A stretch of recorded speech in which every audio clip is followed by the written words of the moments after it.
안녕하세요. 비즈니스워치 강신혜 기자입니다. 비즈니스워치 머니워치쇼 2021 재테크 가이드. 지난해부터 일명 동학개미운동 열풍이 확산하면서 주식시장에 대한 관심이 어느 때보다 높아진 상황인데요. 그래서 이번 시간에는 요즘 실명보다 별명으로 더 많이 불리고 있죠. 연불리 이베스트 투자증권 염승환 부장님을 모시고 말씀을 들어보는 시간을 가지도록 하겠습니다. 안녕하세요, 부장님. 네, 안녕하세요. 지금 주식시장이 매우 화랑 장세를 보이고 있는데 지금 전반적인 장세에 대해서 좀 진단해 주신다면 어떻게 진단하시겠습니까? 사실 그 1월 달에 3,200포인트 넘고 나서 굉장히 이제 많은 분들이 좀 흥분을 하셨죠. 사실 뭐 그때는 주식 투자를 안 하면 안 되는 상황까지 좀 펼쳐질 정도로 많은 분들이 계좌도 드셨고, 그리고 지금 뭐 일명 뭐 95층에 계신 분도 많으신 것 같아요. 예, 삼성전자 같은 경우는. 그래서 좀 그때는 좀 흥분했는데 어쨌든 지수는 지금 비슷해요. 지수 레벨 자체는 사실 비슷한 상황인데 분위기는 너무 다른 것 같습니다. 그러니까 지금 시장은 굉장히 완만하게 상승을 해주고 있고, 2월하고 3월에 시장이 좀 안 좋았을 때 우리가 그때 좀 이슈가 됐던 게 그 금리잖아요. 미국의 금리가 너무 올라가다 보니까 금리 부담으로 증시가 많이 흔들렸는데, 최근에는 금리에 시장이 완전히 적응도 한 데다가 경제 지표가 되게 좋게 나오는데도 금리가 빠져요. 예, 그러니까 한마디로 시장은 지금 그 어떻게 보면 이제 금리에 대한, 그러니까 경기 회복은 물론 언젠간 나오겠지만 지금 최근에 뭐 물가 상승이라든가 이런 것들에 대한 금리 상승을 일회성으로 보는 것 같아요. 제 생각엔. 그래서 시장이 이제 거기서 좀 그 금리 충격에서 벗어나면서 4월 들어와서 굉장히 안정적인 상승을 보이고 있고, 이건 뭐 비단 한국만 그런 건 아닌 것 같습니다. 최근에 뭐 글로벌 증시 다 마찬가지로 특히 미국과 한국의 코스닥 시장 중심으로 해서 많이 오르는 모습들이 나왔고, 그리고 이렇게 좀 천천히 완만하게 올라가고, 사실 삼성전자 많이 못 올랐거든요. 그러다 보니까 개인 투자분들의 체감 지수는 별로 그렇게 좋지는 않은 것 같아요. 그러니까 흥분을 안 해요. 그러니까 주변에 이렇게 시장이 이렇게 많이 올랐으니까 많은 분들이 또 막 좀 흥분도 하고 개인 투자분들이 막 시장에 들어와야 되는데 전혀 그런 모습이 사실 보이질 않고, 오히려 이번 장을 이끌었던 거는 주로 그 외국인 같아요. 외국인 투자들이 오히려 그 4월 달 들어서만 지금 한 2조 5천억 정도 순매수를 하면서 굉장히 공격적이고, 개인 투자분들은 지금 지수 이렇게 조금씩 올라가서 뭐 일부 사는 건 있지만 5천억밖에 안 샀거든요. 근데 1월 달에만 해도 하루에 4조를 샀거든요. 예, 그래서 확실히 개인들의 좀 관심은 좀 떨어진 상태에서 외국인들이 새롭게 좀 작년 11월 이후 오랜만에 들어오면서 시장은 좀 이끌어주고 있다. 근데 외국인들이 어쨌든 이렇게 사는 배경은 뭐 단순합니다. 사실 국내 수출 경기라든가 기업들의 이익 전망치가 상향되고 미국의 금리가 하향되고 이 달러까지 약세를 보이다 보니까 시장에서 외국인들도 그동안 사실 또 많이 팔아놨잖아요. 그러다 보니까 한국에 대해서 좀 부담 없이 좀 매수를 하고 있는 것 같아요. 그래서 지금 현재 증시는 굉장히 이런 이제 외국인들의 유동성에 의한 좀 한마디로 좀 그러니까 실적 장세도 좀 포함이 된 것 같아요. 일부 기업들 실적들이 잘 나오니까. 그래서 외국인 플러스 실적에 의한 좀 지수가 올라가는 그런 좀 굉장히 완만한 상승장이 현재까지는 좀 4월달 들어서 펼쳐지고 있다. 그래서 굉장히 좀 오래 갈 수 있는 분위기가 조성이 된 것 같아요. 1월달에 너무 급했는데 지금은 좀 천천히 갈 수 있는 뭔가 준비가 끝나지 않았나 이렇게 보고 있습니다. 그러면 혹시 올해 국내 증시 전망과 뭐 그 전망치에 대한 이유를 좀 말씀해 주신다면 어떻게 생각하시나요? 네, 제가 사실 2월, 3월에는 참 고생을 많이 했어요. 항상 제가 좀 장을 좋게 보다 보니까 그때 저도 좀 힘들었던 게 2월, 3월에 이제 그 좋게 보시던 분들까지도 갑자기 안 좋게 보시더라고요, 시장을. 그래서 내가 뭘 잘못 봤나 이 생각도 많이 해보고 했는데, 저는 이제 되게 단순하거든요. 그러니까 뭐냐면 금리가 좀 무섭긴 했지만 연준 의장을 사실 믿었어요. 연준 의장이 아무리 경기가 좋아져도 당장 금리 올리지 않겠다. 제일 무서워하는 게 긴축이거든요. 이 긴축을 할까 봐 무서워하는 건데 긴축 전혀 안 한다는 시그널을 내줬어요. 근데 투자자들이 믿질 않더라고요. 뭐 3월 달만 해도 연준 의장이 절대로 금리 2년 안에 안 올린다고 아무리 언급을 해도 금리가 막 급등을 하고 시장 참가자들 믿질 않았는데, 근데 그 후로 시장 이제 실제 시중금리가 조금씩 꺾이고 FOMC 의사록이 발표되고 나서는 이제 그때부터 시장이 좀 믿기 시작하더라고요. 그러니까 연준과 싸우지 말라는 얘기가 많잖아요. 이제 그대로 지금 돼버린 거고. 근데 그때 당시만 해도 저도 많이 흔들렸죠. 이게 시장이 자꾸 연준을 믿어야 되는데 못 믿다 보니까 내가 뭔가 놓치고 있는 건가. 아니면 2013년도에 그 버냉키 의장이 우리 뒤통수를 한번 크게 친 적이 있어요. 테이퍼링 갑자기 해가지고 또 그러려나 진짜? 왜냐면 일부 증권사에서는 6월 달에 막 그 테이퍼링 한다는 얘기가 돌았어요. 그러니까 수도꼭지를 잠그는 거죠. 이제 돈을 푼 걸 조금씩 줄이는 건데 어쨌든 그 자체로만 해도 악재니까 이제 그런 우려감이 있었는데 다행히 그런 이제 우려감이 최근에 좀 해소됐고 시장도 어쨌든 믿고 있습니다. 그러다 보니까 이제 우리가 우려했던 요소 하나인 그 긴축이 없어져 버렸어요. 일단은 당분간은. 그럼 이제 시장 참가자들이 뭘 보냐면 그동안 이제 그럼 기업들의 이익이 괜찮아졌나 이걸 체크를 해야 되는데 우리 한국의 지금 코스피 200 지수 코스피가 3,200이거든요. 지금도 1월 달에 3,200일 때는 PER이 15배가 넘었어요. 근데 지금은 PER이 13.6배인가 7배 정도 돼요. 그러니까 같은 레벨인데 그 퍼가 떨어졌다는 건 결국엔 이익이 올라갔다는 거거든요. 예, 그래서 이익 추정치가 매주 이게 확인을 해본 결과는 계속 올라가는 것 같더라고요. 꾸준하게 이번 주도 올라갔고 그리고 올해 아마 영업이익 전망치가 제가 알기로는 190조 원이 넘을 거예요. 역대 최고가 제가 기억하기로는 2018년대 그때 반도체 호황기 때 160조, 165조인가 아마 그럴 거예요. 그걸 뛰어넘는 역대급 지금 호황이 나올 것 같거든요. 근데 이렇게 실적이 좀 계속해서 그게 그러니까 190조 원이 끝이 아니라 매주 조금씩 올라가요. 이 추정치가. 그렇다는 얘기는 긴축은 없어졌죠. 이익 추정치는 계속 올라가죠. 그리고 증시는 2달 쉬었죠. 가격 조정, 기간 조정이 끝났죠. 이렇게 본다라면은 시장을 나쁘게 볼 이유가 저는 전혀 없다. 예, 그래서 4월달 들어서는 조금 더 확신을 했고, 다만 이제 속도가 문제죠. 아까 말씀드린 대로 1월처럼 급하게 가는 게 아니라, 왜냐면 급하게 매수하는 사람은 없기 때문에 외국인도 천천히 하거든요. 근데 여기서 만약에 이럴 수는 있어요. 만약에 개인 투자분들이 지금 3,250이 최고점인데 이걸 넘어서 3,300을 가면 1월 달과 같은 모습이 또 나올 수도 있어요. 예, 또 뒤늦게 그냥 흥분해가지고 그러면은 생각보다 빨리 3,500 갈 수도 있고. 근데 개인 투자분들이 그렇게 적극적이지 않다면 외국인 수급에 의해서 그냥 완만하게 저는 3,400, 500까지 가는 그림이 나오지 않을까 일단 이렇게 보고 있거든요. 근데 3,500을 가도 PER 15배 정도니까 올해 1월 달에 찍었던 고점과 비슷하거든요. 그러니까 비싸다고 할 수는 없어요. 그 미국의 뭐 S&P 500이나 나스닥 지수 같은 경우 뭐 30배가 넘고 S&P 500도 20배가 넘으니까 절대적으로 한국 증시가 비싸다는 느낌 받을 수가 없거든요. 근데 그런 상황에서 어쨌든 기업들의 이익도 레벨업 되고 있고, 그다음 무엇보다 한 가지 또 제가 긍정적으로 봤던 게 요즘에 좀 약간 우려하는 것들이 미국과 중국이 자꾸 이제 싸우려고 하니까 거기에 대한 좀 리스크에 대해서 많은 분들이 걱정들 하시는데, 분명히 말씀드리고 싶은 거는 트럼프 때하고 바이든 때하고는 너무 달라요. 그러니까 트럼프 때는 중국을 직접적으로 공격을 하면서 주변국에 피해를 엄청 줬어요. 아예 그냥 무역 자체가 안 돼버려가지고 중국의 관세 부과를 때리는데 한국도 피해받고 막 이랬는데, 지금은 그게 아니라 관세 부과보다도 관세는 유진하는데 트럼프는 그러니까 바이든 대통령은 직접적으로 뭐 그 중국이 뭘 못하게 손발을 묶어버리더라고요.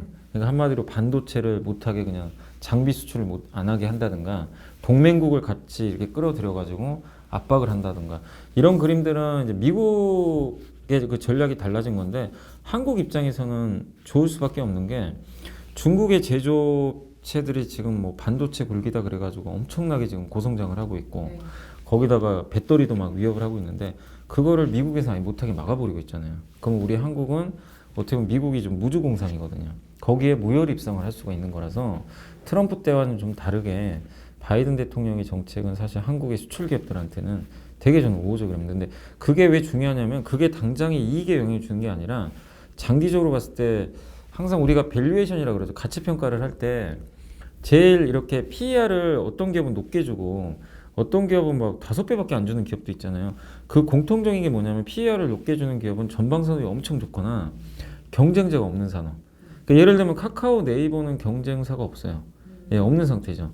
근데 이게 보면 PER 10배 이하 산업을 보면은 경쟁자가 너무 많아요.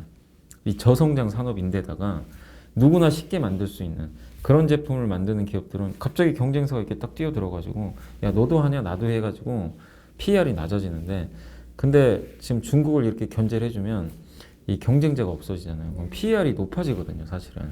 그러니까 그런 면에서 지금의 바이든 대통령의 정책은 우리 한국의 PER을 올릴 수 있는 저는 그런 정책이라고 보고 있기 때문에 이런 요소들이 좀 가미가 되면서 시장이 3,400까지는 좀 가지 않을까. 일단 그렇게 좀 예상은 긍정적으로 하고 있습니다. 그러니까 바이든이 한국 증시에 힘을 실어주는 격이네요. 그러니까 사실은 그게 또 따지고 보면 뭐 장기적으로는 어떨지 모르겠어요. 어떨지 모르겠지만 중국이라는 거대한 경쟁자를 일단은 브레이크를 딱 걸어줘 버렸어요. 그 과정에서 우리 한국은 조금 더 앞서 나갈 수 있고 격차가 더 벌어질 수 있잖아요.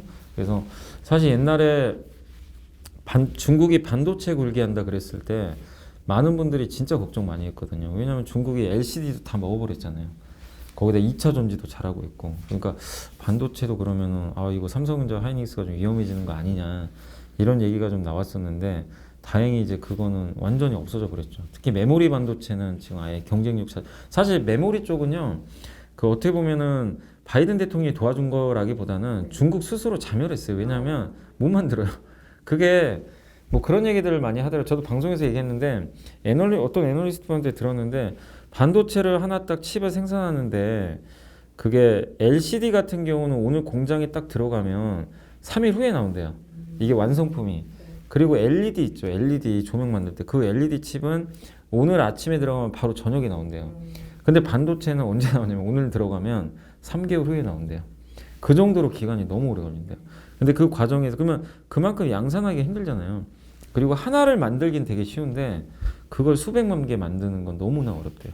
예. 근데 그런 것처럼 근데 우리 한국의 삼성전자 하이닉스는 그걸 몇십 년을 해왔잖아요. 기술력이 있다 보니까 지금 레벨업을 이렇게 양산도 잘하고 되게 고품질의 제품을 매년 기술 개발해서 나가는데 중국은 이제 못 쫓아가는 거죠. 그래서 중국 같은 경우 뭐 전자계산기에 들어가는 뭐 그 정도 메모리 반도체 그런 거 외에는 그 제품 품질이 그렇게 좋진 않다고 하더라고요. 그래서 메모리 반도체 쪽에서 지금 중국의 경쟁력은 없는 상태인데 근데 우려했던 게 비메모리잖아요. 비메모리는 SMIC도 되게 잘하거든요. 중국에. 근데 그 기업마저도 이제 못하게 그 미국에서 반도체 공급 중단 또 그 ASML이라는 EUV 장비 공급하는 회사도 미국 눈치 봐야 되거든요, 지금. 그러니까 중국에 쉽게 지금 장비를 못 주는 상황이니까 결국에 이것도 한국의 삼성전자한테는 저는 되게 좋은 그림인 것 같아요. 그래서 이런 것들이 다 잘 가미되면서 한국 증시 굉장히 좀 좋은 흐름 나오지 않을까 예상하고 있습니다. 무엇보다 투자자가 가장 궁금해할 질문 중에 네. 하나인데요. 뭐 주목해야 할 만한 뭐 이거는 꼭 사야 된다는 뭐 추천 종목이나 뭐 업종 뭐 이런 추천하시는 게 있다면 어떤 것들이 있을까요? 그러니까 그게 사실 이제 너무 뻔한 거부터 말씀드릴게요. 이건 뭐 다들 아실 거예요. 뭐 반도체 좋은 건 누구나 알 거고 거기다 이제 반도체 장비주는 이건 그냥 아마 그 초등학생한테 설명해도 분명히 아실 거예요. 왜냐하면 미국이 반도체 투자를 이제 늘릴 거 아니에요. 바이든 대통령이 불렀잖아요, 삼성전자. 그러면 가장 좋아지는 게 투자를 확대하면 장비 회사들은 너무나 좋을 수밖에 없잖아요. 그러니까 이거는 기정사실이고, 그러니까 제가 사실 제일 좋아하는 게 뭐냐면 무조건 다가올 미래를 전 좋아하거든요. 그런 산업에 투자를 해야 돼요. 그러니까 전기차도 마찬가지, 무조건 오잖아요. 그 다음에 한 가지가, 그러니까 반도체도 이거 설비 투자 무조건 할 거고, 친환경도 마찬가지, 무조건 하잖아요. 전 세계 정부가. 그러니까 이런 것들은 무조건 다가올 미래고, 또 자율주행도 마찬가지. 이런 것들이 이제 워낙 많이들 알려졌으니까 대신에 좀 비싸요, 살려면. 그래서 제가 이제 이런 거 말고 이런 걸 안 하라는 게 아니라 당연히 이쪽도 비중을 좀 어느 정도 확보는 하셔야 되는데, 좀 새롭게 보고 있는 섹터가 이제 아까 뭐 기자님하고도 방송 전에 얘기했지만 그 건설업종. 건설업종이 일단은 저는 올해하고 내년까지는 상당히 좋지 않을까. 근데 왜냐면 이것도 똑같아요. 다가올 미래예요, 그냥. 일단은 지금 정책을 보면 무조건 다가올 수밖에 없어요. 왜냐, 지금 오세훈 시장까지 당선이 됐고 공약이 민간 재건축을 굉장히 적극적으로 추진하려는 분이고, 아마 지금 서울시 의회 의원들이 민주당 소속이 많지만 아마 협의를 하겠죠. 그리고 그분들도 지금 여론은 어쨌든 오세훈 시장이 이겨버렸잖아요. 압승을 했기 때문에 그걸 무시는 못하기 때문에 아마 재건축 규제가 많이 완화될 것 같아요. 그리고 서울시장 권한이 되게 막강하거든요. 서울시 그 건축과 건설과 관련해 가지고는 대통령보다 오히려 더 파워가 세기 때문에 저는 건설사 입장에서는 진짜 한 5년 만에 위가 열린 것 같아요. 그러니까 정부에서 작년에 변창흠 장관으로 바꾸면서 공급 얘기를 했는데 다만 이제 건설사들 입장에서 아쉬웠던 게 자꾸 공공주택 위주로 가니까 건설사가 좀 뭔가 먹을 수 있는 게 적었거든요, 사실은. 정부 어쨌든 규제하에 놓인 거잖아요, 어떻게 보면. 근데 민간을 풀어주면 이 그 건설사들이 굉장히 이익을 많이 늘릴 수가 있기 때문에 저는 그 점이 긍정적인 것 같아요. 근데 제가 항상 이제 또 좋게 보는 것 중에 하나가 그렇다고 이게 안 된다고 해서 그러면 주가가 빠질 거냐. 그런 것도 아니에요. 왜냐하면 건설회사들은 지난 5년간 그렇게 업황이 안 좋았는데도 돈을 계속 벌었어요. 그래서 PER이 막 3배밖에 안 돼요. 막 GS건설, DLENC 이런 기업들 보면은 퍼가 너무 낮아요. 근데 그나마 이제 요즘에 올라가지고 PER이 뭐 6, 7배 정도 된 거지. 원래 쌌거든요. 근데 그 쌌던 기업이 이제 PER을 높일 수 있는 뭔가 정책이 하나 발생했잖아요. 그래서 건설업종은 진짜 편안하게 좀 접근할 수 있는 섹터 같고, 두 번째가 철강업종도 좋게 보고 있어요. 지난 포스코 아직도 제가 상담해본 바로는 70만 원에 들고 계신 분도 계세요, 진짜. 그래서 좀 안타까웠는데 그게 10만 원대까지 갔다가 이번에 30만 원대까지 올라왔는데 뭐 충분히 지금 그 미국의 여령 가격이라든가 중국의 철강 가격 지금 2018년도 고점 넘었더라고요. 그때 포스코가 주가가 40만 원 넘었거든요. 근데 지금 30만 원대니까 아직도 싼 것 같고, 그 다음에 이번에 진짜로 중국이 감산할 것 같아요. 왜냐하면 중국이 그전에도 환경 문제 때문에 감산한다고 했다가 안 했거든요. 근데 왜 감산한다고 보냐면 내년에 베이징 동계올림픽이 열립니다. 베이징 동계올림픽이 열리는데 중국 입장에서는 좀 창피할 수 있거든요. 너무 미세먼지가 많아버리면 공장의 매연이라든가. 그래서 아마 인위적으로 감축할 가능성이 굉장히 높아요. 근데 이번에는 제대로 의지를 보이면서 감축할 것 같아서 긍정적이고, 한 가지 더 말씀드리면 이제 올해 또 다크호스로 보는 게 조선업종. 예, 조선주도 저 별로 그렇게 좋게 안 봤는데 이게 생각을 해보니까 약간 조선이 반도체 느낌이 나요. 그러니까 무슨 얘기냐면 저도 이제 제가 증권사 보고서를 많이 보거든요. 근데 저도 거기까지 생각을 안 해봤는데 어떤 애널리스트분이 그걸 딱 쓰셨더라고요. 지금 일본은 조선업종에서 보면 일본은 내수만 하거든요. 자국 선사들이 이제 발주하면 그것만 만들어져요. 기술력이 아예 없는 건 아닌데 그 사이즈가 너무 작아요. 시장 규모가. 그래서 거의 지금 존재감이 없고, 그러면 한국과 중국이 서로 전 세계 경쟁을 하고 있는데 중국은 저가형 선박을 되게 잘 만들잖아요. 그래서 옛날에 한때 1위 했어요. 전 세계 점유율을. 근데 중국에서 아마 그런 뉴스 많이 보셨을 거예요. 중국이 무슨 선박 수주를 했는데 인도해야 될 날짜보다 몇십 개월 막 늦게 인도를 하고 막 운항하다 사고 나고 그런 뉴스 접하셨을 텐데, 그게 대부분의 선박들이 좀 고부가 가치 선박에서 그런 뉴스들이 많이 나와요. 그러니까 이번에 보니까 컨테이너선도 그분이 이제 보고서를 보니까 되게 재밌던 게 초대형 컨테이너선이 막 저기 태평양이나 대서양 막 활보를 하면서 이렇게 왔다 갔다 해야 되잖아요. 그 선박이 인도 시기보다 11개월이나 약속이 늦어서 그게 인도가 된 데다가 어디를 운항하냐면은 그 포르투갈의 리스본 있잖아요. 리스본하고 그 도보 해협 아세요? 그 영국에 가깝잖아요. 그냥 거기만 왔다 갔다 한대요. 무슨 유람선도 아니고. 그러니까 그 정도로 그 이게 활용할 수 있는 방안이 많지가 않다는 거죠. 원래 컨테이너선은 되게 넓은 지역을 돌아다녀야 되는데, 그리고 한국이 또 지금 중국이 못하는 것 중에 하나가 환경 규제가 되게 심한데, 보통 배에서 나오는 선박 연료에 황이 많이 들어가요. 그래서 그 규제를 많이 했는데 황 함량을 무조건 낮춰야 돼요. 근데 그 여러 가지 방법이 있는데 제일 좋은 게 LNG 연료를 쓰면 돼요. 그러면 LNG 연료를 쓰는 추진선을 만들어야 됩니다. 근데 그거는 지금 우리나라밖에 할 수가 없어요. 기술력이 안 돼요. 중국이 못해요. 그러니까 어떻게 보면 반도체로 따지면 약간 이제 고부가 가치 반도체라고 보시면 좋겠죠. 뭐 5나노, 3나노 같은. 예, 그런 건데, 그러니까 옛날에는 그 조선 업종이 마치 그 LCD 업종처럼 중국이 다 먹는 그림으로 많이들 봤어요. 그래서 PER을 막 낮게 적용을 했어요. 돈을 벌어도. 근데 지금 요즘에 돌아가는 거 보니까 중국이 못해요. 예, 그러면은 뭐 나중에 중국이 또 어떻게 할지 모르겠지만 적어도 1, 2년간은 약간 반도체 냄새가 좀 풍기기 때문에 저는 조선 업종도 잘 봐야 될 것 같고, 근데 그것만 끝난 게 아니라 또 앞으로 경기가 좋아지면 수주 많이 나오잖아요. 배 발주도 많이 나오고, 6월 달에 카타르에서 뭐 러시아나 카타르가 LNG 그 플랜트를 많이 건설했는데 그러려면 거기 LNG 선이 많이 필요하거든요. 그 발주를 한다고 하는데 LNG 선은 뭐 거의 국내 3사가 다 싹쓸이 하고 있기 때문에 그런 걸 본다면 한국의 조선업체들도 저는 굉장히 유망하지 않을까. 그래서 일단은 그 올해 좀 여러분들이 새롭게 좀 봐야 될 업종으로는 건설, 철강, 조선을 한번 좀 다코스로 보시면 좀 좋을 것 같습니다. 그러면은 이제 뭐 좀 반드시 피해야 할 업종이 있다면 그런 건 또 어떤 게 있을까요? 피해야 할 업종은 뭐 사실 너무 뻔하긴 하지만 그 코로나 수혜주들 왜냐면 이것도 똑같아요. 다가올 미래입니다. 우리는 마스크를 벗을 수밖에 없고 근데 한국이 요즘에 나오는 거 보면 뭐 백신이 제대로 안 됐다 뭐 그런 뉴스도 많이 나오더라고요. 그러니까 확보가 안 돼가지고 좀 늦어진다. 거기다가 4차 대유행 뭐 이런 얘기들 나와서 좀 아쉽긴 한데 어쨌든 지금 이 돌아가는 상황을 보면 이스라엘이 그 보니까 뉴스를 보니까 드디어 백신 접종률이 60% 넘었는데 마스크를 야외에서 이제 벗는다고 하더라고요. 야외 그 의무 착용이 해제가 돼가지고 마스크를 벗고 이제 돌아다니더라고요. 근데 이거는 우리의 미래이기도 하거든요, 사실은. 우리도 나중에 저렇게 될 거예요. 그러면은 마스크를 벗고 그러면은 아무래도 코로나19 치료제 수요는 당연히 줄 거고 백신 수요도 좀 줄겠죠. 나중에는 어느 정도 맞고 나면은 거기다 진단키트주들이 요새 또 갑자기 갑니다. 뭐 4차 대유행 때문에 이런 기업들이 막 올라오는데 누가 봐도 이거는 미래가 정해져 있잖아요. 분명히 이렇게 꺾이는 게. 그러니까 이런 산업은 투자를 저는 안 하는 게 맞는 것 같고 오히려 되게 진단키트나 이런 쪽 그 올 초에 투자하셔가지고 물려 계신 분들이 너무 많아요.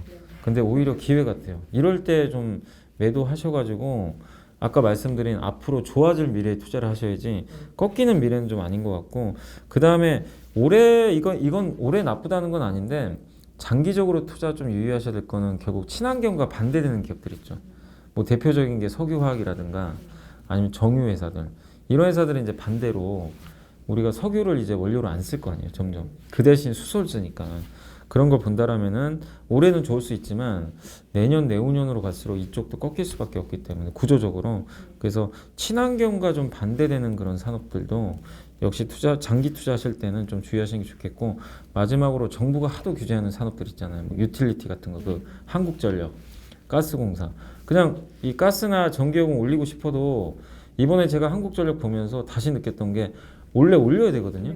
이제 무조건 올려야 돼요. 근데 정부가 컨트롤하는 기업이다 보니까 당연히 이제 그 국민들을 위해서 그런 거긴 한데 주주 입장에서는 되게 화가 날 수밖에 없거든요. 그런 정책들은. 왜냐하면 주주 입장에서는 이 전기요금 올려가지고 이익을 내게 해야 이제 내가 가지고 있는 기업의 주가가 올라갈 텐데 정부가 못하게 막아버렸고 3분기도 사실 어떻게 될지 몰라요.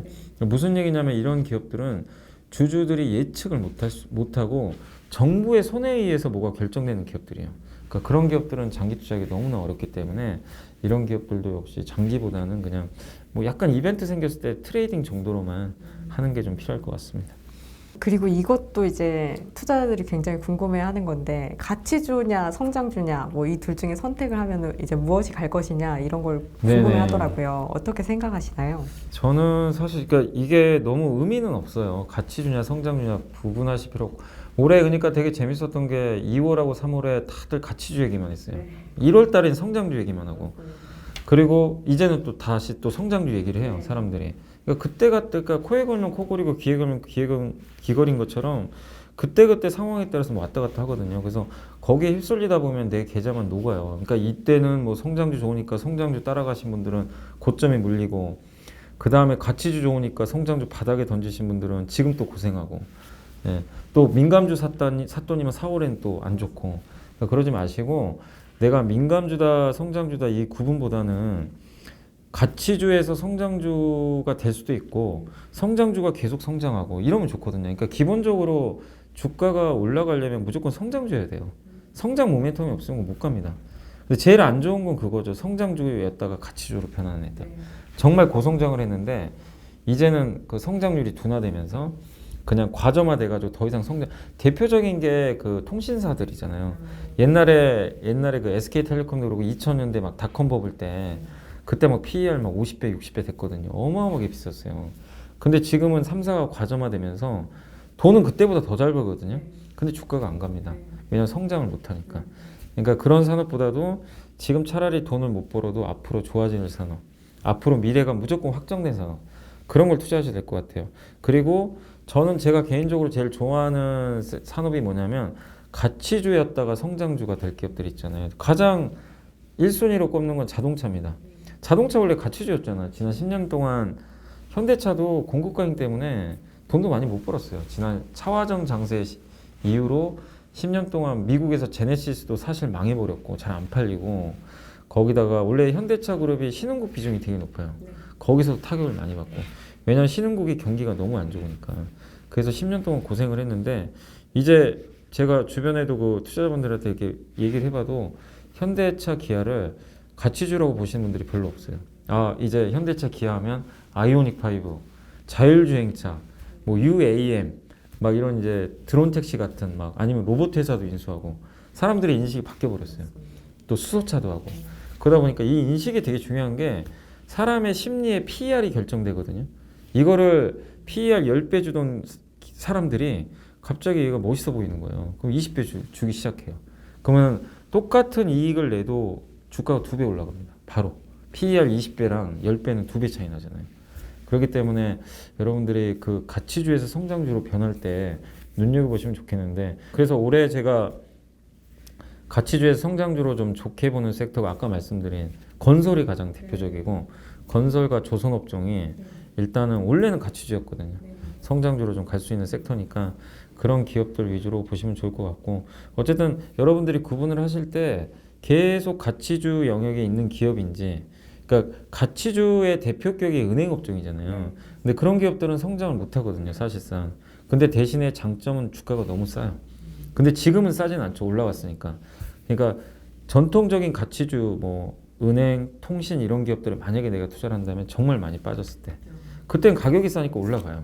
예, 그래서 그거를 한 20-30% 수익 내고 하는 건 좋고, 다만 내가 장기 투자, 몇 년을 가지고 장기 투자, 최소 1년 이상, 그런 경우에는 무조건 성장이 나올 수 있는 산업을 공부를 하셔가지고 그쪽에 투자를 반드시 저는 해야 된다. 그래서 너무 이거 구분하지 말고 각 섹터별로 내가 가지고 있는 산업이 진짜 성장할 수 있는 뭔가가 있는지, 다가올 미래가 확실히 있는지, 그걸 판단하신 다음에 좀 투자하시는 게 맞다고 생각합니다. 그러면 혹시 올해 유망 주식 포트폴리오 같은 걸 좀 짜주신다면 비중을 어떻게 두실 건지. 제가 이것 때문에 주말에 잠을 못 잤어요. 이거 짜느라고, 이거 어떻게 짜야 되지? 그러니까 어쨌든 이게 수치로 좀 해야 되니까. 그래서 저는 보통 이렇게 개인 투자한테 그 얘기를 많이 해드려요. 제발 한두 종목 몰빵하지 말아라. 그거는 진짜 초심자의 행운이 작용하면 큰 수익도 내지만, 내가 그러니까 예를 들면 이런 거죠. 뭐 연초에 삼성전자에 내가 몰빵을 했다면 지금 엄청나게 고통받고 있잖아요, 사실은. 그래서 분산 투자를 많이 말씀드리는데, 그러니까 예를 들어볼게요. 그러니까 제가 이거는 하나의 정답이라고는 예시인데, 예를 들면 저는 이제 성장주, 그 다음에 아까 이제 가치주에서 성장주로 가는 기업, 그리고 이제 올해 하반기에 우리 마스크 벗을 때 좋아지는 소비주 있죠. 걔네들은 지금 당장은 되게 안 좋아요. 안 좋아지는데 역시 이것도 무조건 다가오잖아요. 그런데 주가는 반영을 못해서 그런 걸로 한번 좀 잡아봤어요. 그래서 첫 번째가 역시 반도체 한 10% 정도 좋게 보고, 2차 전지도 당연히 몇 년 사이클이 보이잖아요. 이번에 폭스바겐 때문에 조금 리스크는 있었지만 미국 시장이 열린단 말이에요, 이제 바이든 대통령 때문에. 그래서 기후 정상회의에서 무슨 얘기 나올지 모르겠지만 우리 한국의 2차 전지 회사들이 제일 수혜주가 되지 않을까 그렇게 보고 있고, 친환경도 당연히 좋죠. 친환경을 보실 땐 유럽을 보세요. 미국, 유럽의 정책이 더 강력하기 때문에. 그러니까 전기차는 2차 전지 쪽은 미국을 보시고, 친환경은 유럽을 보시고. 근데 왜 2차 전지 그동안 그러면 내가 듣기로는 2차 전지나 전기차는 유럽이 항상 우선순위였는데 왜 저런 얘기를 하지? 근데 왜냐하면 폭스바겐도 그렇고 배터리 레지아 때문에 예전처럼 유럽에서 우리 한국 기업들이 고성장을 하기가 좀 쉽진 않아졌어요, 환경상. 근데 미국은 또 지금 상황이 바뀌었기 때문에 미국은 CATL이 지금 못 들어가거든요. 예, 그래서 좋아 보이고, 그 다음에 아까 말씀드린 대로 건설 조선 한 10%씩 투자하시면 좋겠고, 그 다음에 사실 제가 제일 장기적으로 좋게 보는 섹터는 자동차 섹터입니다.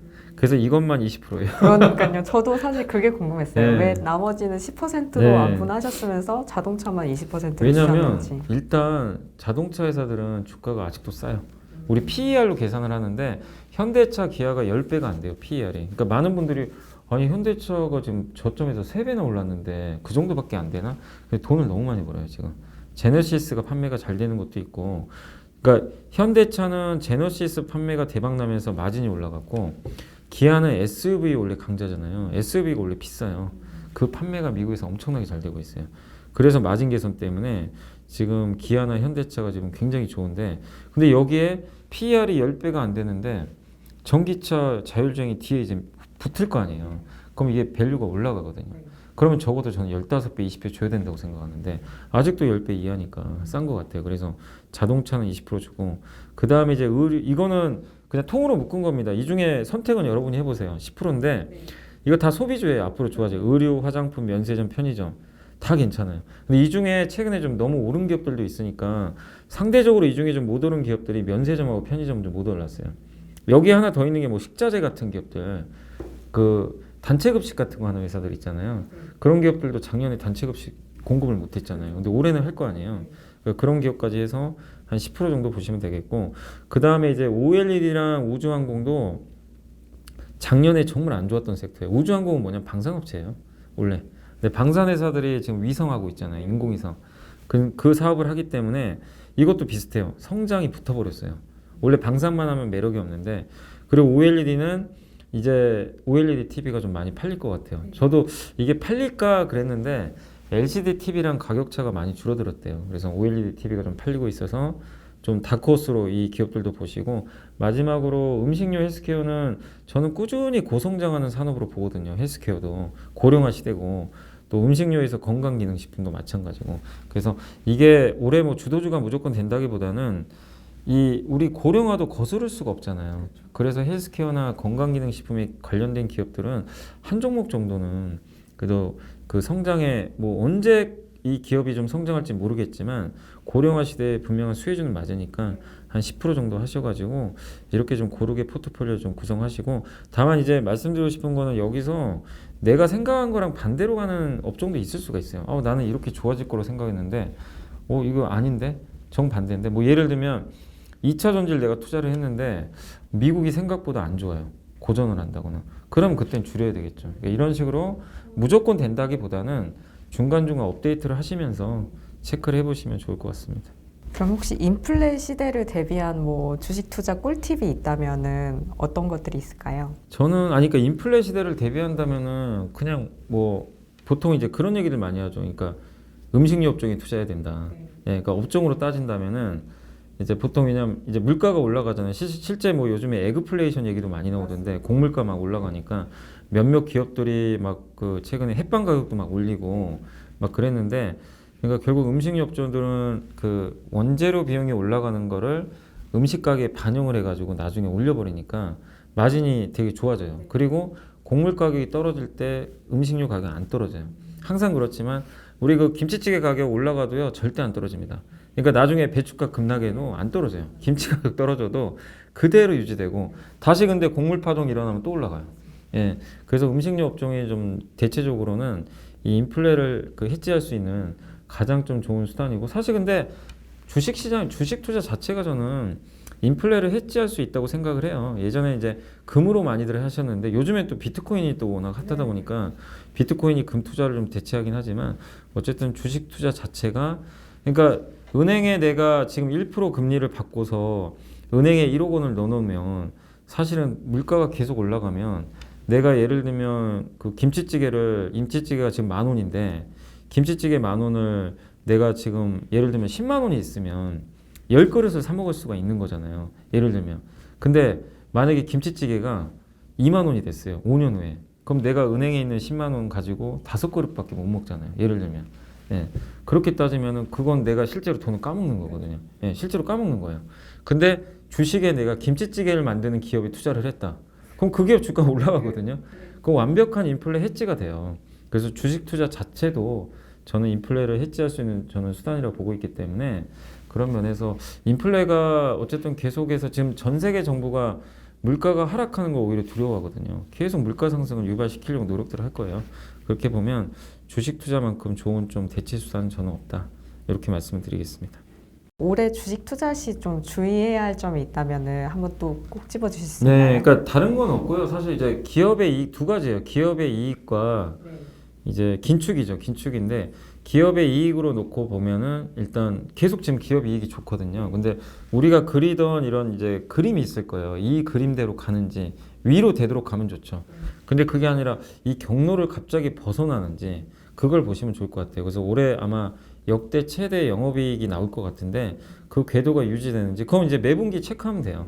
그래서 그건 좀 체크를 해보시고 두 번째가 미국의 테이퍼링입니다. 그러니까 연준이 돈을 지금 매달 엄청난 돈들을 풀고 있는데 그 돈 푸는 거를 만약에 지금 100억 달러 푸는데 예를 들면 갑자기 이제 80억 달러로 푸는 걸 줄이겠습니다. 풀긴 풀지만 이제 20억 달러 줄이는 거잖아요. 그럼 이제 테이퍼링이 시작이 돼가지고 사람들이 긴축의 신호로 이제 받아들일 것 같아요. 근데 그거를 미리 예고한다고 했는데 그 시점이 언제가 될지는 잘은 모르겠어요. 아직은. 근데 연준 의장은 아직은 좀 먼 얘기는 하고 있는데 시장에선 좀 빠르면 요즘에 나오는 얘기 9월 달에 얘기하지 않을까. 뭐 그런 얘기도 돌아요. 그래서 그 긴축에 대한 리스크는 분명히 한 번 있습니다. 그 긴축한다고 테이퍼링 한다고 뭐 이렇게 4천 갈게 못 가고 그러진 않아요. 저는 정상 궤도로는 간다고 보는데 그 테이퍼링이 없으면 이렇게 계속 완만하게 가는데 그게 아니라 테이퍼링이 한 번 나오면 한 번 확 빠지겠죠. 급락을 할 수가 있어요. 한 번은 2013년처럼. 그래서 하반기 지금은 아니고요. 하반기에 우리가 투자할 때 주의점은 아마 그 점이 아닌가 싶고 그리고 많은 분들이 공매도 되게 좀 부담스러워 하시는데 공매도는 저는 결정인자는 아니라고 생각해요. 왜냐하면 지난 우리나라 보면 1989년부터 보면 우리나라가 그때 처음 1000포인트 넘었고 그때는 이제 공매도가 없을 때였죠. 그렇지만 시장이 개방되고 1000포인트에서 한 14년 왔다 갔다 하다가 2000포인트를 2007년에 갔잖아요. 그리고 다시 또 10몇 년간 횡보하다가 이번에 3000 갔는데 그게 공매도가 우리가 없었다고 안 갔을까요, 사실은? 저는 그 생각이 드는 게 공매도는 중요한 변수는 아니에요. 어차피 하나의 외국인 투자들이 봤을 때 해치 수단이죠. 내가 리스크를 짊어질 수 없다 보니까 하락에도 좀 베팅을 해야 되는데 그럴 때 해치하는 수단인데 그것 때문에 삼성전자가 뭐 15만 원 갈 게 못 가고 뭐 6만 원으로 빠지고 전 그렇게 생각 안 하거든요. 중요한 건 기업의 실적만 좋으면 전혀 상관없다고 생각합니다. 그래서 공매도에 대해서는 여러분들이 너무 염려하지 마시고 다만 공매도가 나왔을 땐 그러니까 공매도가 재개가 되면 내가 가지고 있는 기업들 중에서 안 좋아지는 기업은 더 많이 빠질 수가 있어요. 예를 들면 그러니까 악재가 나온다거나 기업 이익 전망치가 하향됐을 때 예전에 5% 빠질 게 10% 빠질 수 있는 거죠. 공매도 때문에. 그래서 더욱 이제 요구되는 거는 내가 가지고 있는 기업들 점점 업데이트를 좀 더 세밀하게 하시는 게 좀 필요할 것 같습니다. 공모주 이제 따상 뭐 IPO 네. 할 때마다 따상 하면서 이제 막 공모주가 난리잖아요. 그래서 공모주 투자 시에 혹시 좀 청약 시에 꿀팁이 있다면 어떤 것들이 있을까요? 근데 공모주 할 때는 그러니까 너무 누구나 다 아는 그 흥행 대여를 하시면 좋아요. 물론 많이는 못 받을 수 있지만 그래도 그게 성공률이 높고 그래서 이번에도 SK 바이오사이언스도 어쨌든 발품 파신 분들이 수익 많이 냈대요. 예. 그래가지고 왜냐하면 이제 옛날하고 다르게 옛날에는 돈을 많이 넣어야만 배정을 받는데 이제는 절반 정도는 내가 이제 그 한 주라도 받을 수 있는 그런 이제 제도적인 좀 보완이 생겼잖아요. 그래서 내가 돈이 없더라도 일단 계좌를 많이 개설을 해가지고 노력한 만큼 또 받을 수 있는 거니까 특히 그런 것들은 여러분들이 한번 앞으로도 대여가 많이 나오잖아요. 카카오뱅크도 있고 카카오페이 뭐 앞으로 LG 에너지 솔루션도 있을 거고 대여들이 올해 되게 많은데 그런 기업들은 역시 발품 파셔가지고 누가 그러더라고요. 이 세상에 공짜는 없는 게 복권에 1등 당첨하신 분들도 어떻게 해서 된 거냐면 복권을 일단 샀기 때문에 된 거 아니냐. 집에만 있는 사람이 무슨 복권 당첨이 되겠냐. 그러니까 어떻게든 발품을 파셔야 되는 것 같아요. 그래서 그렇게 하시고 두 번째가 기관들 수요 예측을 해요. 경매 같은 건데 이제 공모가 결정할 때 막 이제 가격을 써내는 건데 그게 그래도 1000대 1 정도 넘어가면 대부분 흥행 성공하는 것 같아요. 그래서 기관 수요 예측에서 1000대 1 넘어가는지 한번 좀 지켜보시면 좋겠고 그리고 공모가가 합리적인지도 한번 봐보세요. 이렇게 그 공모가와 관련해서는 증권사 보고서들 많이 나오니까 이 공모가라든가 시가총액이 예를 들면 합리적인 옛날에 SK 바이오팜이 작년에 상장을 할 때 시가총액이 제가 기억에는 5조, 6조 정도 됐던 걸로 아는데 당시에 이제 1등 바이오 기업이 그 삼성바이오였잖아요. 물론 하는 업은 다르지만 삼성바이오가 50조였거든요. 그럼 이거 10배 차이니까 너무 괴리가 심한 거 아니냐. 그래서 사실은 또 흥행도 더 성공했거든요. 그래서 공모주청에 가실 땐 좀 그런 부분 경쟁 기업과의 한번 이제 그 시총 차이도 한번 좀 비교를 해보시는 것도 저는 좀 의미가 있을 것 같고, 그리고 마지막으로 역시 유망 산업에 속한 기업이면 좋을 것 같아요. 저성장 산업 말고, 그러니까 성장 안 하는 그런 산업보다는 고성장하는 산업에 새롭게 진입해서 상장하는 기업들. 근데 이 회사가 만드는 그 제품이 경쟁자가 별로 없다. 거의 독과점이나 진입장벽이 높다. 그러면 굉장히 높은 PER을 받을 수가 있어요. 상장할 때도 되게 높게 거래가 되니까. 그럼 공모주 청약 받으신 분들은 큰 수익을 낼 수가 있거든요. 그래서 그런 것들 좀 종합하셔가지고 한번 공모주 청약 한번 해보시면 좋을 것 같습니다. 네, 알겠습니다. 저 한 번도 안 해봤는데 한번 해보겠습니다. 네. 그럼 혹시 이제 공모주도 이제 공모주 펀드로 해가지고 이렇게 뭐 간접적으로 투자를 할 수 있잖아요. 네네. 이런 것처럼 뭐 꼭 비단 주식 말고 투자할 수 있는 좀 유용한 상품, 투자 상품들이 있다면은 어떤 상품 좀 추천해 주시겠나요? 저는 제가 이거 어제 쓰면서 아무리 생각해도 없는데 그랬는데 주식했잖아요. 왜냐면 주식 근데 저는 이제 증권사 국내에서 더 그럴 수도 있는데 진짜 주식 시장이요 10년 동안 못 갔어요. 그러니까 너무 부동산만 가고, 그래서 저도 좀 약간 이제 그런 부분에 있어서는 좀 주식 투자가 좀 여전히 좀 가격 매력이 있다고 보고 있기 때문에 주식만큼 좋은 건 없다. 일단 말씀을 드리고 싶고, 부동산 채권 예금은 뭐 각자 다 매력은 있잖아요. 그렇지만 이제 수익률 면에서는 주식이 제일 나은 것 같고, 주식 말고 금융상품 쪽에서 좀 한번 해보신다면 저는 어쨌든 ETF가 가장 좋은 것 같아요. 그러니까 펀드도 괜찮아요. 내가 직접 공부를 해서 하기가 너무 어려우면 펀드 하시는 것도 정말 좋은 방법이네요. 왜냐하면 요즘에 펀드 매니저분들도 되게 또 수익률 관리도 잘 하시고, 그다음 물론 이제 요즘에 펀드 투자가 많이 활성화가 안 되다 보니까 돈이 빠져나가곤 있지만, 오히려 사실 저는 항상 그렇거든요. 남들 관심 없을 때 해야 된다고 생각하거든요. 오히려 지금이 펀드 하기는 더 좋다. 이게 펀드에 자금이, 인기 펀드는 막 몰리잖아요. 그럼 수익률 내기가 되게 힘들대요. 관리하기가. 근데 오히려 지금 자금은 빠져나가는데 시장 좋단 말이에요. 수익률 내기는 더 좋아요, 오히려. 그래서 펀드도 이렇게 관심 없을 때 하시는 거 좋고, ETF는 어차피 상장지수 펀드라 펀드를 내가 직접 사고 파는 건데, 그 펀드 중에서는 좀 직장인분들이 하기는 너무 좋은 것 같고, 왜냐면 개별 기업 투자하기는 좀 리스크가 크잖아요. 그럴 때 직장인분들이 적립식으로 내가 매달 월급을 좀 얼마 빼가지고 매달 조금씩 투자하는 거예요. 가장 좋은 게 뭐 코덱스 200 같은 거, 지수 내가 4,500 간다고, 4,000이나 5,000 간다고 내가 장기적으로 생각하면 매달 조금씩 사는 거예요. 예, 내 월급의 일부를 빼가지고 적립식으로 사도 되고, 아니면 이제 앞으로 좋아지는 산업에 투자하셨는데, 대표적인 게 이제 미국에 상장돼 있는 뭐 미국의 2차 전지, 거기에 우리 한국의 LG화학도 상장돼 있어요. 같이 들어가 있는 그 2차 전지 그 섹터 중에 뭐 LIT 같은 2차 전지 그 ETF도 있고, 그 다음에 친환경 ETF가 있어요. ICLN이라는 그 ETF도 너무 좋은 게, 이제 앞으로 10년은 친환경이 먹여 살릴 거 아닙니까? 기후정상회의도 할 텐데 거기에 따른 가장 큰 수혜를 또 받을 수 있는데, 근데 기업들이 너무 많으니까 내가 뭘 투자해야 될지 모르잖아. 이게 좋은지. 근데 이거 하나만 하면 모든 기업들을 다 섭렵할 수 있으니까 한번 ICLN 같은 좀 미래가 정해진 이런 ETF도 한번 투자해 보시면 좋을 것 같습니다. 이제 3,000피를 넘어섰는데요. 그 혹시 부장님께서는 올해는 3,000피를 돌파하고 또 어디까지 예상하십니까? 올해 저는 상반을. 예전에도 이제 다른 데서 그때 2월, 3월에 인터뷰할 때도 그 얘기를 했어요. 올해 3,400은 가지 않을까 최소한. 그렇게 얘기는 하고 있고, 근데 이제 여기서 만약에 1월처럼 개인 투자분들이 좀 더 흥분하신다면 일시적으로 3,700까지는 갈 수 있을 것 같아요. 근데 4,000 가는 거는 좀 올해는 쉽지 않고, 어쨌든 제가 보는, 일단 저는 합리적인 목표치는 3,400에서 500 정도 보고 있고, 그 이상 가려면 이제 개인 투자들이 들어왔을 때는 한 번에 오버슈팅은 나올 수 있다. 그렇게 좀 보고는 있습니다. 알겠습니다. 너무 답변을 잘해주셔가지고 마치 AI 같아요. 막 너무 질문 던지면 바로 답변 자동 응답기처럼 튀어나오셔가지고 오늘 너무 감사하고 제가 오늘 배우는 인터뷰였던 것 같습니다. 네. 너무 감사합니다. 네, 감사합니다. 감사합니다. 네.